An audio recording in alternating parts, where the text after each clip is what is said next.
Ladies and gentlemen, boys and girls, worshippers of all ages, welcome to the final day of King of the Sea 12 as we bring you the international semifinals here for all the marbles. This is the game one of the series between VOR, the surviving champion of their bracket coming out of the Asia bracket. They will be taking on OHBOY, the EU second place team. Spawning here in green from the north, we have VOR in Ohio, Kremlin, Double Des Moines, Moskva, Stalingrad, Triple Marceau. We've seen this from them before. Talk to me about OHBOY stats. Down the other end, OHBOY in the red. They have Montana, Ohio, Hindenburg, Triple Moskva, Gearing, and Double Marceau to match the Triple Marceau on the other side. We've seen a lot of French destroyers over this tournament. And yesterday, we saw one team in particular using them to great effect. Let's see what they do. Of course, in today's match, Nevsky is one of the bands, so OHBOY banned Nevsky, and VOR banned Kleber, so we're not going to be seeing any of those two ships, which probably explains the Marceaus. Indeed. Now, we watched VOR execute was VOR, wasn't it? Execute this tactic with the Triple Marceau rush to land of fire yesterday, I believe, was it not? It's several teams.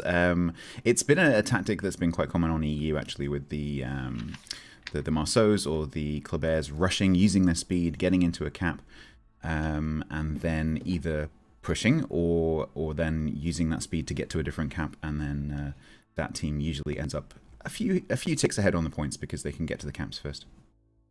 I did have a quick look at my notes. It was VOR. We watched them execute this exact same tactic from the South Spawn yesterday against Smile. So if OHBOY did their homework and went back and watched some videos, they probably kind of expected this.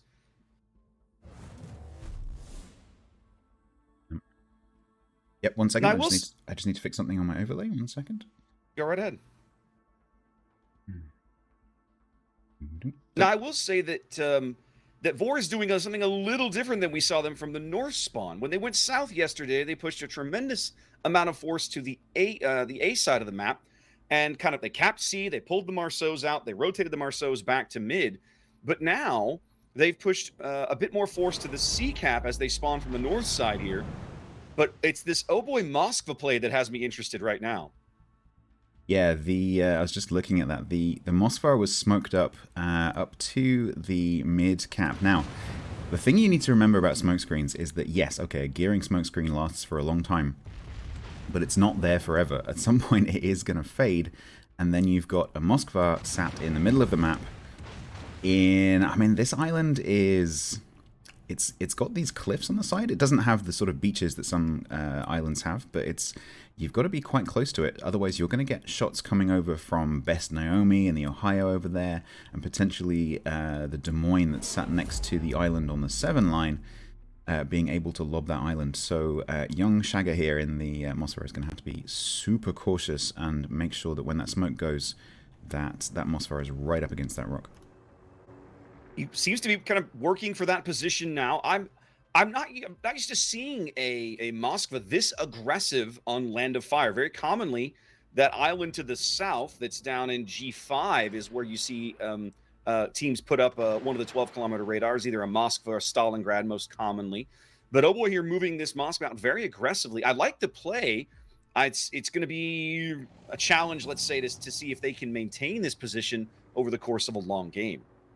Yeah, and here comes the Marceaus. So all three of them coming over from the C cap after capping, and they're gonna come over to the B cap, and they've left pink camouflage from OHBOY to maybe counter cap and go and grab C. But of course, the Des Moines sitting there above the cap is gonna have radar control of that cap. He is indeed. Now, Niebieski is kind of VOR's play here to retain control of C, which they need. They're down about 50 points here. We're only about 5 minutes into this game. Pink Camouflage is obviously there to try and kind of keep them honest and contesting the cap, but they're using Horny Wookie's Hindenburg way back down on the 9 line to shell Niebieski. Niebieski's not taking a whole lot of damage yet, but that's going to be a very long game that OHBOY's going to have to play if they want to break back into C. Yeah, this Des Moines position is pretty common. You quite often see a cruiser sitting, maybe not exactly where they've put this Des Moines, but somewhere up on this line, on the 7 line, next to one of these islands, there will typically be a cruiser. And it's a very difficult position to maintain, especially if the south team goes heavy on the seaside. Fortunately for this Des Moines, they haven't. So it's only really Horny Wookie that's actually getting shots in right now. So this Des Moines is probably fine. But again, they do need to be a little bit cautious with shots coming from across the map. Land of Fire is really, really dangerous when it comes to battleship and heavy cruiser cross shots. Now, as you look north of B, the burnination of Young Shagger's Moskva has begun in the middle of the map. The Marceaus were making this transit. I was wondering how they were going to play this, if they were going to push the Marceaus over to Cap A and leave B alone, or if they were going to stop and basically attempt this, basically just mass fire spam of Young Shagger. That's what they've opted for, and 3 Marceaus is no joke. The help is on the way. Endon is coming with the gearing. You'll notice that the Moskva is reversing, and that is to enable the gearing probably to get that smoke there even quicker, but there's a lot of shells in the air, and Marceau's travel time is quite long, so even with the smoke going down now, they know exactly where that Moskva is, and doesn't matter anyway because the Kremlin says bye-bye. Wow, what a nice shot from Genyaya's Kremlin at a 20 kilometers. There may be a trade, though. Dark Temple's Stalingrad has taken a chunk at some point. I missed that, but Dark Temple is down to 4-8. You know what I think happened? Look where Dark Temple is. He's reversed so far behind this island. I'm betting Pepe Gaga's Montana got a good salvo into him. Yeah, you've got it. So around these islands on Land of Fire, you've got to remember that some of them have these flat portions that easily can be lobbed from quite a long way away. Longer away, the better, really. So, yeah, Montana can definitely do that. Despite being up a kill, VOR is off all the caps for the moment. Down 130 points, continuing to fall here 7 minutes into game 1. Yeah, I think OHBOY with triple caps here will probably just take a moment to just consolidate, move some ships around, counter any pushes that VOR are trying to do. Like, for example, on the 10 line, you can see Asphodelis in the Des Moines has pushed down over the halfway line. And Pink Camouflage is motoring towards Asphodelis. I'm wondering whether this is going to turn into a rush at some point. You also have to wonder if Asphodelis knows... Well, they know the Marceau is in the area. They don't know his exact position, of course. Yeah, I'm wondering... Go ahead. Asphodelis, I mean, Asphodelis may at some point pop a Hydro, but it's... Does he even have a clue that Pink Camouflage is there? Yeah, so look at where his guns are pointing. That to me is an indication that the camera is looking that way. Yeah, I think his Hydro is up. Yeah, and I think you'll see the guns. Yep, you can see it there. So Pink Camouflage is going to have to wait a long time because that Hydro is going to be up for a long time. Or maybe just, pull the socks up and go around the corner. But these islands are not easy to rush because the further Asphodelis goes back, the longer you have to actually rush at that Des Moines with its 5-second reload. Well, Asphodelis has another problem to consider as well. At the moment, he's proxy spotted by Pink Camouflage at 2 kilometers. He's just trying to reverse out of that, but the Montana and the Ohio, well, the Ohio, at least that's Eternal Titan, has been taking pot shots at him and coming dangerously close. Yeah, Asphodelis is going to choose between risking those cross shots and just being spotted and being spammed by the Hindi and the Moskva. Just quickly, over at B, the Triple Marceau Division has walked through B and capped that, and they're now heading back towards Charlie. So the map is slowly turning from red to green. Watching them just dogpile Eternal Titans, Ohio is just brutal. The amount of shells going down range on him right now, just crazy. Yeah, and you'll notice that these Marceaus they're not just aiming at the ship in general, they're also going to be trying to set fires at different positions on the ship. So you can see there the Ohio is running a center fire and a stern fire. That's probably because fire prevention. So there's only one fire in the middle of the ship. There is room for one on the bow. So you might see some of these players actually aiming for specific parts of the ships. Well, the other thing that I wanted to point out during that engagement right there, Classic Noun and Renegade were firing AP, but only Aruha's Marceau was firing HE. Yeah, I think once you get 2 fires running, because the chances of you getting another fire are quite small, just because of the amount of space on the ship that you will be hitting to generate that fire, going for superstructure AP if the ship is broadside kind of makes sense once you've got a couple of fires running. Yep, but literally in just seconds, they have just savaged Titan. Yeah, Endern has to smoke him up to try to get him out of there. Exactly, the gearing having to just make that smoke screen, which means, of course, that O'Hare has to stop firing so that it goes unspotted behind the smoke screen. And Eternal Titan will get a heal in, maybe try and get 2 in if there's an opportunity, and just sort of skulk away a little bit. But these Marceaus are being super aggressive, pushing all the way down to the G line here. And in fact, they've also, OHBOY have just lost the Marceau of pink camouflage. I didn't see quite what happened, but let's have a look where he died. Oh, he did. He tried the rush. We missed it, but he tried the rush. You can see the sinking hulk of pink camouflage over on the 10 line. Tried it and didn't make it.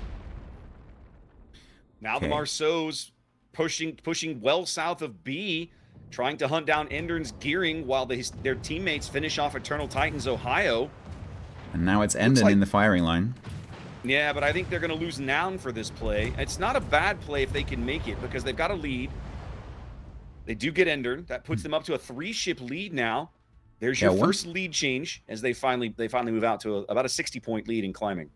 Once a team gets a ship advantage, any trade is in your favor if you're the team with the ship advantage, because you're increasing the ratio between the two teams. Even if it's a 1-1 loss, it still increases the ratio. So once you've got that 1-ship lead, you're going to start to want to sacrifice your ships to take out enemy ships.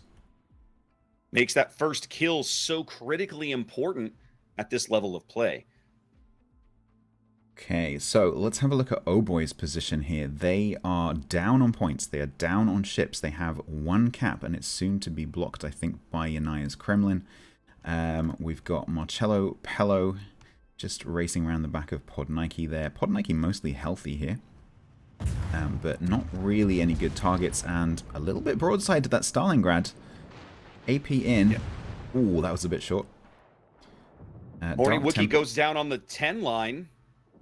Looks like he was trying to push up to maybe complete what Pink Camouflage couldn't, but didn't quite make it.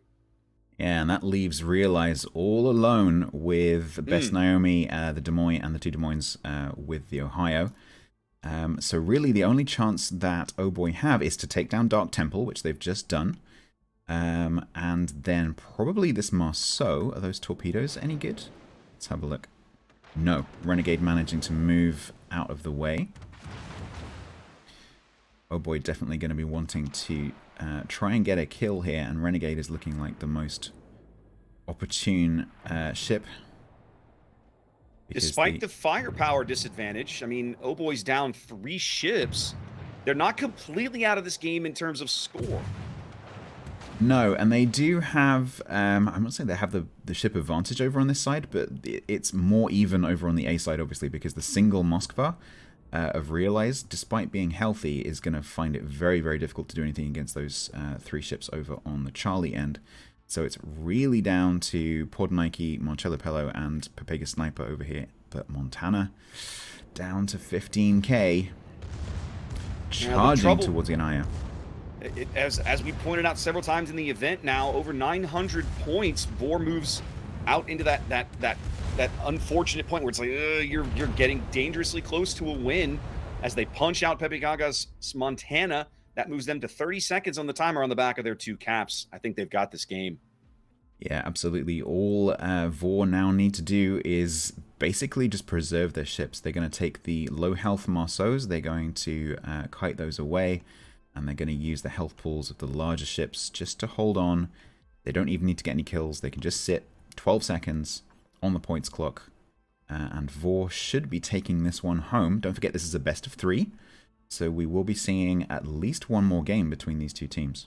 And there it is. That's VOR going 1-0 ahead in this best of 3 series. It's the first of 2 semifinals today, so we will be coming back shortly to watch the conclusion of VOR OHBOY in the semifinals.